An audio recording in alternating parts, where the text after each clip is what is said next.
The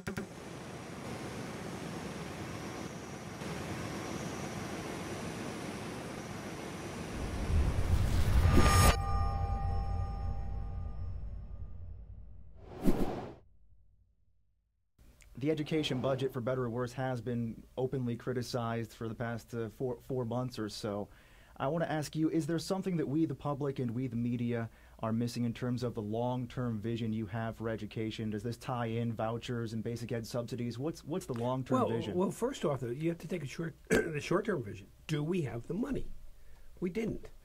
You know, everybody gets used to, well, my allocation from the state this year is X, and next year it's going to be X plus 1 or X plus 2. Well, when the revenue that we built that X plus 1 on was federal money and it went away, there should have been no reasonable expectation that that's the kind of money you would continue to get. Where was the state supposed to go get that $1 billion? The revenue just wasn't there. So the first thing you have to take a look at is the reality of where is the money. And in a budget that is now 4.5% less because we're dealing with the revenues, there's a lot more in education spending that we need to do. You know, we haven't even talked about higher ed, and I can't believe I gave you that opening. But speaking of which, next question, Brad.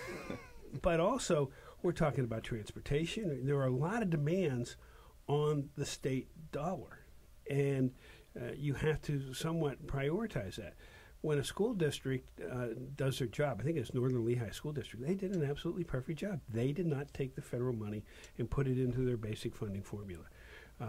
They haven't laid anybody off. They haven't cut any classes.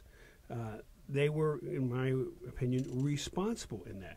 And I think a lot of times governments go, oh, wow, look at this money. We're going to get it next year. Well, and I think a lot of people actually thought, and I said this last time I was here, the federal government won't stop giving us the money. Well, they did, and frankly, if you look at what's going on in Washington right now, we're going to see reductions of federal money across the board, I think, in places. And those decisions are going to come down to the state. What services can government provide? And in my opinion, the first thing you look at is what services must government provide? To me, public safety is the number one role. And yes, I was Attorney General, but we all want to be safe in our homes, safe on our streets. We want to drive on safe roads and go across safe bridges. So that's number one. Education is very important.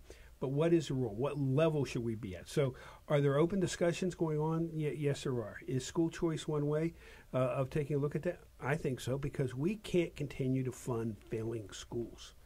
And if you take children and they go to another public school or to a private school that is not failing, and that money goes with them, that failing school is finally going to have to either get better or close that school and consolidate the kids. And I think the city of Philadelphia, I've seen reports in the paper that they have 70,000 open seats.